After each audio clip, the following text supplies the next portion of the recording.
Welcome back, guys, for episode 6. Today we're going to talk about the anime that have made me cry. Yeah, which is it's not really a hard thing to do. Hey. But I don't have a long list.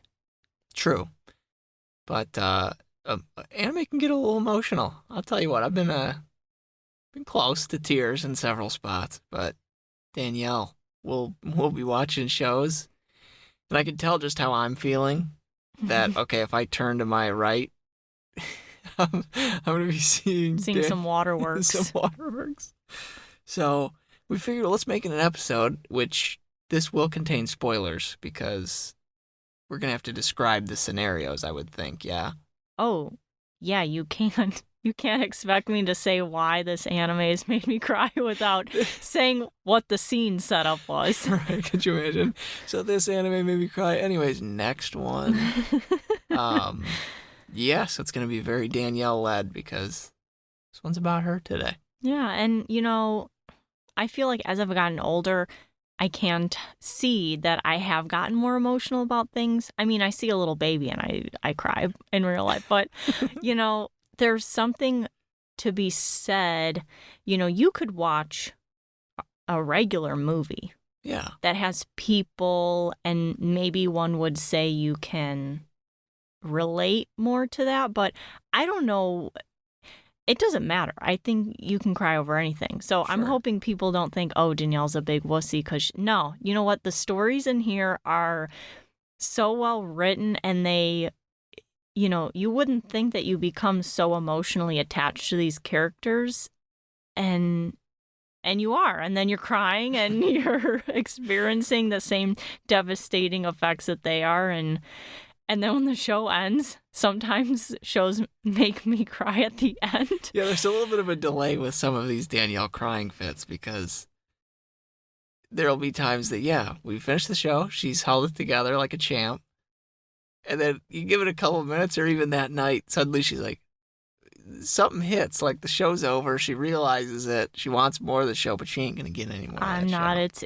It's done. But, I mean, a lot of the emotional tie comes from anime is very good at character building. I mean, there's some episode 1, you know exactly who the main character is, and it's like other shows, I don't know, CW, all that kind of stuff. It's like, okay, well, first season, you really see who this character is. It's like, no, dog. Anime needs 20 minutes of your time, and that's about it. And there's not so many, but there's a few shows that we've just started watching based on recommendations, and after the first episode, we look at each other and we're like, okay, we're in. Invested. Like, one to check out, I had to say, if we had to say this week, take a look out for, if you're into, like, a cute show, it's got an interesting premise, basically. What's the title of it, though? Oh, gosh. The Villainous. It's so long. It's like When I Was Reborn as a Villainous or something. Just look like up that. Villainous. It's anime. new.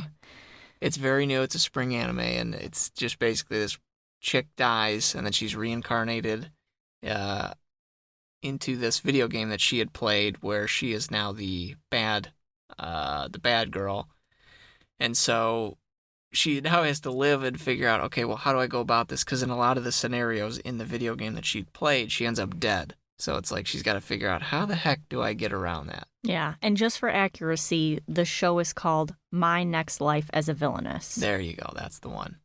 So not that long, but in Japanese, mother of mercy. It's like a paragraph. Oh, it's so long. But very good one, and that's just an example, and the reason that comes up is, I don't think, it took maybe by the end of episode 1, we just looked at each other like, all right, well, we're invested. Yeah. Just because, and these are only 20-minute episodes, like, that's what's crazy, and that's why another big pull for me as far as anime goes is it's just good with tight schedules.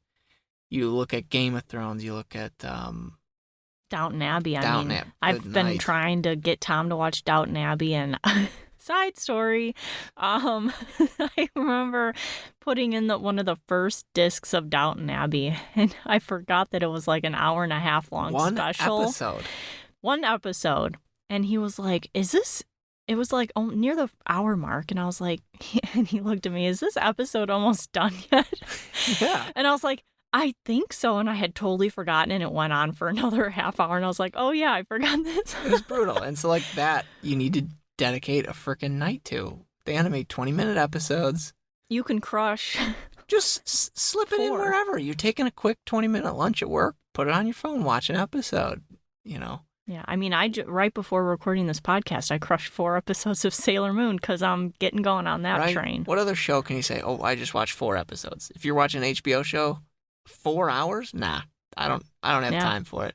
Granted, there are shows I would totally watch hour-long episodes. I'm not saying that's a bad thing. I'm just saying very nice to be able to get away with watching big chunks. Yeah. Anyways. But anywho. To the list, I think, right? To the list. So I'm not going to do any order. I just wrote them down. And again, spoilers. Yeah. Now, if you're new to watching anime, if you have a great, keen mind and you remember every single detail, good on you. Maybe you don't want to listen yet if you're going to watch any of these shows. Well, we will say what show it's going to be in. So if you look that show up and say, okay, well, I kind of want to watch that, skip ahead. Hopefully you don't skip right to like, and then he died. But it's just unavoidable at this point. Yeah, but I mean, I read and heard a lot about spoilers from some of the shows I have watched, and I didn't remember. By the time I got to the point, it's like... Yeah, it still doesn't affect it. You'll just, when that part comes, you'll just be like, oh, okay. Yeah, but so the first one I wrote on my list is obviously from Hunter x Hunter, because... Have you guys heard of that show? Hunter x Hunter? So I actually have 2 separate parts from Hunter x Hunter, from the Chimera Ant arc and then the last arc. Mm-hmm. So the first one that made me cry in the show was in the Ant arc when Meruem, he's set up to be this bad guy, and as we've discussed before, talking about like our cool characters, like he's a bad guy, he's not good, but as he's playing this game with Komugi, he's changing and becoming more and more human-like. So this fight ends up happening. Again, spoilers. He gets this like poison because there's this bomb and he's poisoned, and they're trying to pull Komugi away from him. They end up hiding her. He gets to her, and she's blind, doesn't know what's happening, and he knows he's dying. And it's just like there's this embrace between the 2 characters. Yeah, because they've been separated, and now they're finally come together after like this huge fight between the 2 groups, and he knows he's dying, and they're just last moments together of them talking. Well, he's taking it as like a, hey, I'm just saying goodbye to you because this poison that's in him can actually spread to those around you. And so he's kind of saying, hey, I'm dying. And then she basically just tells him, she's like, well, I'm not leaving, so I guess we're both going to die here. Very sweet. And it's just, then they go into this special credits for that particular episode. Oh. It's like they know. The heartstrings are at full torque. They have grabbed it and they're just stretched. Yeah, and they don't, in that last bit, you don't see any of the animation. You're just seeing kind of like dimly lit parts of the room that they're in. Mm-hmm. And it's just their voices talking just to each other. Just checking that each of them are there. Yeah, because they're still playing the game together, because he's still trying to beat her. And spoiler, he sucks. He still can't win. And it might go, it's like quiet, and then she'll like say, are you still there? Or just, oh my, yes. I'm getting the goosebumps just thinking about it. And this is one of those moments that, because of how it was built up, that one, it was pretty emotional for me too. Didn't cry because I'm a man. No, I'm just kidding. Didn't cry, but no, it's definitely a moment that it's probably one of the most intense moments. And I think let's rate this out of 5 tiers. Oh my gosh.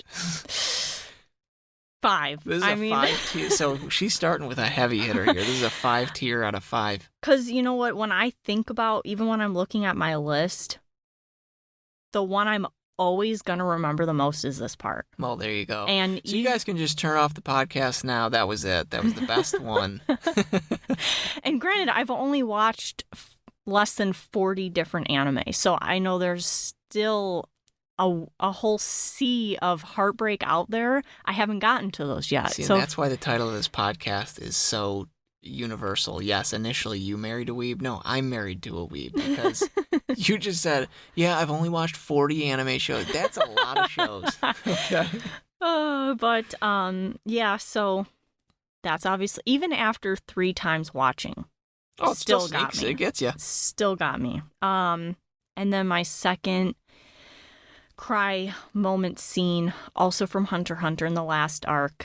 Killua has his sister, and she has a duality personality where the second personality grants wishes and stuff, and she's used by the family for these wishes. She's not treated like a real family member, and it's only Killua who truly treats this poor little girl like a... Well, it's not insinuated. Some people call it a brother. Well, I looked it up. Mm-hmm. And yeah, all the other family members call it him, and then Killua always calls it her and references it as her. So there's no real person on the internet who has confirmed who it is. Some people just say like Killua, because she dresses as a girl, so some has speculated that maybe like she wants to be a girl, so Killua just accepts that this is how she is. Yeah, so it is what it is. Not important to the character at all. No, but I know that's something that has been like highly discussed on the internet, like because you listen to it in the anime and you're like, wait, I thought so and so called her a he, and then you're looking it up, and then no one knows what's going on. But anyway, he took her out of... to perform a wish to help his friend. That's all we're going to say about it. Yeah, and there's... because of how destructive, and the thing that comes out, his name is something. So they're sitting, and he's made his wish. And because this personality is so crazy and you can't really control it, he tells something that it can't come out anymore. Basically, so let's actually say it so that they can understand here. Of the 2 forms, you got the wish form and normal form. He is telling the creepy wish form, which is called hey, something. I don't want you to come out anymore. Mm-hmm. Which is very sad because it's that form. Both forms love Killua to death. And so he's saying, all right, you can't come out anymore. And then it starts showing emotion and gets very sad. And then it comes back out to, normal personality.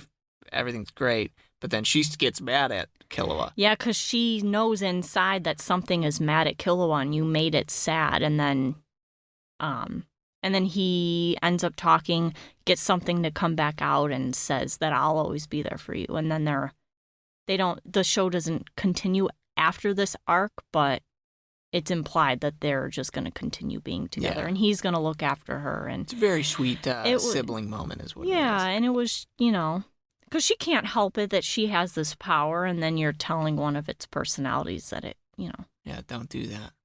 Yeah, and it's got just this cute, its eyes watered up. It's like these 2 big black holes when it changes. Yeah. Its face changes, and just the eyes were watering, and oh my gosh, it was just so sweet cute. Moment, no doubt about that. Yeah, obviously not as good as Meruem and Komogi, but I can't. So the next that I put on my list is the ending of Darling in the Franxx. I haven't watched. It's not the show, not any particular part. It's just the ending. I remember I cried. Yeah, I think it was just the fact that it was, and that show is very wishy-washy with fans. Like, oh, I didn't like the ending. I liked the ending. I still think it was an okay ending. I mean, I'm not gonna sit here and go, oh, that was awful. It was a fun show. Okay, it needs to end it a certain way. It wasn't done how you wanted. Well, then go create your own show, I guess. But yeah, it was just sweet because you got to see just some emotion and closeness between the 2 characters that you love the most. You've got Hero and 02, which is and I'm always the best. I'm always into a love story, and it's gonna get me. Yeah, so that one, not as much passion behind it as you could tell, but no, but she cried, and I cried, and I've been meaning to rewatch it because this was something that we binged really quick, and I don't remember a lot of the details. So You go back and watch it and you realize, okay, I don't know why I cried at that. yeah, round 2. Could have no just been a tears. rough day. We don't know. It was the emotions of binging that show in like a day and a half or something. Yeah. And a newer show that's next on my list, or a newer episode, one of the last episodes of the latest My Hero Academia season. Oh, yeah. So if you're not caught up with that, catch up. Yeah. And it's with Endeavor. So obviously Endeavor is trying to be the symbol of peace. Okay, we need to tell them who Endeavor is if they haven't seen the show. Oh, well, okay. So My Hero Academia. Guys, I got you. Don't worry about it. I understand you could be confused here. Sorry. We'll explain it. I'm looking at Tom, and I'm just thinking of, like, he knows what I'm thinking about, and I'm forgetting that. Endeavor in the My Hero Academia universe. If you haven't heard it, this is for you. If you have heard it, sorry. You're just going to have to listen to it. But he is this hero that is always behind the number one All Might. And he's just got this hard outer shell. He's kind of just an absolute jerk, not good to his family. The hero work is just huge for him. He's into that, and he's putting up the numbers. He's a very effective hero. He's just not one that you can see as, like, the symbol for people to, like, feel safe, because he's terrifying. Yeah, he's very off-putting and cold. And yes. And at the end of this previous season, which was season... Was this 4? I don't 3 even or know. 4. I don't know. Sorry, everyone. But not important anyways. But at the end of this previous season, they did a kind of couple episode thing where they were starting to peek into a little bit more of Endeavor and showing that he might be trying to actually want to be there for people. And it's very hard because his image is this, there's a moment in this episode where a fan is like, oh my God, it's Endeavor. And he's like, do you want a picture? And they're like, whoa, that's not what Endeavor would say. What's wrong with you? So it's a very hard thing because he's got this image, but he also wants to be a man of the people and all that. But Danielle, what made you cry about this? So in the last I think it was the last episode Perhaps, of this latest season. So Endeavor is trying, he gets in this fight with one of those Nomus, which is those like bird things that they're Clone making. thing, Yeah, those bird clones. And it's more advanced than the old one. So it's this, and one of the best fight scenes of the season for sure. The season was pretty. It was, one of the best fight scenes. Like, if I had to rank it, that would be in a list of top fight scenes. Endeavor it was so good. And, he's just trying to, and he's good. He's number 2, obviously now number 1, and fighting this Nomu. And there's a point where it looks like he's died. And that was it.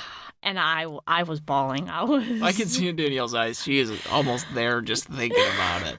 Because it was just so... Because then you're seeing snippets of, his kids watching on the TV. Yeah, this is being shown live, this fight. So everyone's watching it. And you get this moment of, oh my gosh, people... He's doing it for the people. He just wants... Oh, man. Yeah, and then he gets blasted. Yeah, and just seeing his kids getting emotional, and obviously the feelings that they have towards their father because he basically had kids to try and make like the perfect the perfect child, with him marrying someone who was ice and he was fire, and trying to get that to be in perfect union to be a perfectly balanced like superhero. That's his flaw as a hero. He is a fire hero, but the problem is he can overheat. So he said, well, I can make a child that also has ice powers. Well, there you go. Yeah, so, and he ends up coming, out of the ground after people thought he was dead, and like ended a up phoenix. And ended up, I thought he was going to die for real, and he ended up not, but ended up defeating the Nomu. And legit, he went from just like, he's a cool character. I like the design of him. Oh, that's great. No, after that episode, I was like, this guy is sick. That's all it takes, though. Very flippant with my opinions, clearly, but yeah, well, he's very cool. Those last couple episodes, he's trying his best. Really, because you didn't see too much of him. No. You kind of got the base level of him, kind of why he did certain things. But now that he's number one, he's starting to do this metamorphosis. And so you were a little bit more invested before this fight. And I think that's why it was just so much more emotional. Oh, it was so good. I was hyped. I got goosebumps during that fight. Oh, yeah. My Hero Academia. I have goosebumps right now. No kidding, right? Like, My Hero Academia is a show that if you're new to anime, definitely check it out. It's very easy to digest. It's got a very sweet plot to it, good, nice humor. But what I will say is, and people, they don't like when things get too popular, and it's like one of the most cosplayed things right now is this My Hero Academia. You go to a con, and it's like, why am I seeing 3,000 Dekus? And a million Frappies. Girl, listen, you're not doing it right, okay? Froppy can't be replicated. Stop even trying. But with that said, I like it because I don't think I've gotten goosebumps more in a show than watching that one. They just have the equation down of just like how to get your emotions all over the place and then just satisfyingly. Yeah, it's so good. So good. Now that you say that, I think My Hero is one of that a lot of times goosebumps. There's little spans of episodes where I'm like, ugh, come on, can we get to something? But then when they do get to that something, I always go, okay, that may or may not have been worth it. Like, that was actually really good. Yeah, I know this last season it was hard, wanting more, but last on my list, and definitely if I had to rank it, probably number 2 with tearjerkers, but... Wait, there's only 4 on your list? I have cried more than 5. that. 5. 2 from Hunter x Hunter, The Darling and the Franxx, My Hero, and then Mob Psycho. Mob Psycho. Yeah, so... I'm sure you've teared up a little bit in other spots, but yeah, these were this last one here from the show Mob Psycho. Yeah, that's why if I had to rank it, I would have it at number 2 under Meruem and from Hunter x Hunter, but... So season 2, you got Mob Psycho. Mob has psychic powers, and he's always trying to control them. And through the series, there's like a percentage of how much until he loses control. He bottles his emotions. That's what the percentage is. And because he's such a introvert, he's trying his best. He joins like a club at school with all these muscle-bound people, and he's just this little dork running behind them. It is such a charming show. Mob Psycho 100 is what it's called. This is another one that I'd say if you've watched One Punch Man, it's the exact same style, I believe, same creator. Yeah, I think so. Yeah, they have homages. Easter eggs in both. I should know that. Trust me, I know that. You don't have to roll your eyes, listener. But such a good amount of humor. It's lovely, and it just captures the growing up of a young boy. So if you were once a young boy, this is the show for you. If you like shonen, you watch this. Yeah. So he has these psychic powers, this whole thing. He's trying not to use them. He doesn't want to rely on them. He's just a great character. But he starts, as a show would, he gets into a little bit of trouble with them. There's these organizations, and it's just, I'm not going to go into the whole plot of it, but that's kind of your setup. And what happens is, because... I can't remember and this is going to be a spoiler, of course. There's going to be a cliffhanger at one of the endings of episode 2. But essentially, he is in trouble. People are looking for him, I believe. Well, I think they know, Clearly. And he's coming home, and he sees his house on fire. And he ends up going inside and seeing 3 dead bodies. 3 charred bodies, which, by the way, he's got a mom, 3 dad, family members. And what we assumed was his mom, dad, and brother. And it happens literally out of nowhere, like, because it's kind of like the vibe of the show. It doesn't get that serious. No. But this all happens, what she just described, it all happens within 2 minutes. He goes home, because he hears about some fire, I think. Goes home. He walks in. You see this pure shock, and I believe he screams. Like, it was like a chilling moment, for sure. My gut dropped. Yeah, wild. It was like a roller coaster, but this moment of, he turns the corner, you see these charred things, the house is on fire, and you see it hits him, and then it just goes to credits. Yep. I turned to her. I have not seen devastation since, I don't know, since I did something very wrong in this relationship. I don't think I've ever felt that devastated ever. That was so wild. That hit me pretty hard. But because he's so young, so you have like the young.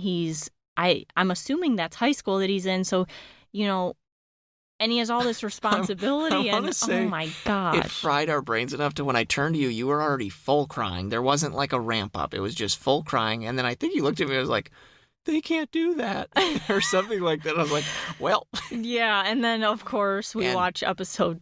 No, I think we're just going to leave it with that moment. You'll have to watch Mob Psycho 100 Season 2 to find out. Was it them? Was it not them? Man, my stomach hurts. But the fact that we've actually given that ultimate, was it or wasn't, it clearly wasn't them. So, Danielle, you're fine to spoil, I suppose. Oh, sorry. No, it's fine. Yeah, no, those are all good moments. I think there's definitely a bunch of little other moments that will, again, anime is like the goosebump producer. Just, as I said, the formula is down. The ups, the downs, they know exactly how long to let you be miserable to then hit you with something incredible. Yes, other shows do it. We're not going to sit here and say anime is the only thing that does it. Game of Thrones had some awesome cliffhangers and some pretty darn cool moments that were like, wow. And I like that that's the only real show I jumped to. Did you notice that? Game of Thrones. That's all I say when I'm talking about that. I've watched other shows, guys, I promise. And I've tried to culture him watching Downton Abbey, which I have cried twice in Downton Abbey. Oh, well, yeah, that's... Oh my gosh, we gotta watch that too. Yeah. You gotta piecemeal some hours. No, I gotta watch more anime for this podcast. That's what I have to do. But yeah, no, it's just... At this point, I don't know how to convince people to watch anime, because I get it. Watching a cartoon's not adult, whatever. I've already gone into that with certain people, but it's like, yeah, there's certain shows that if you watch it and there's no emotional response, then I would say, you know what? It's not for you then. Anime just isn't your thing. You're a sociopath. Sociopath. Socio. Sounds like a character in a new shonen. Right? I think it's sociopath. Yeah, it does. So, yeah. Two art majors sit in a closet. Will they conquer grammar? That's not even grammar. Getting a little loopy today, whatever. But that's it. I know this episode was very incoherent because I'm not good at explaining things. But we're going to get there. And that's why I'm here, to seem like the jerk who just goes, no. That's how, if you guys ever want to replicate me, just curl your mouth and just go, That's me on this podcast. But thank you so much for joining. This was nice. This is the length I like. Oh God. Nice. The length of the podcast. There we go. But anyways, why don't you send us out, Danielle? Thanks for holding in there, and definitely add these to your list. And I'd love to know when we put this podcast on Instagram and Twitter. Let me know if you also maybe cried at these parts, or if there's a show that you think we should watch that would make me cry. I'll add it to my list. You now know the threshold of what makes her cry. If there's something out there that you're like, okay, this is a 5 tier right here. Yeah. Send it our way. Instagram, Twitter. I married a weeb. I got a feeling I've started Sailor Moon, and what I've heard about it, I think I'm gonna cry at the end. So I've already got one added. But yeah. But yeah, thanks so much. Another episode down, and then we're gonna end up having a special guest soon. As we talk about a couple shows that he absolutely adores. And I was like, well, if we're going to do episodes on it, we have to have you here. He's the master. He is a legend. And honestly, I'm so glad that he's taking to anime, because he is our friend that is more new into it. His name's Michael. But, oh my gosh, just seeing how excited he is with certain shows, it's rekindling my love for anime. Like, I'm invested. But that's it. The longest outro ever. Say goodbye, Danielle. Bye, guys.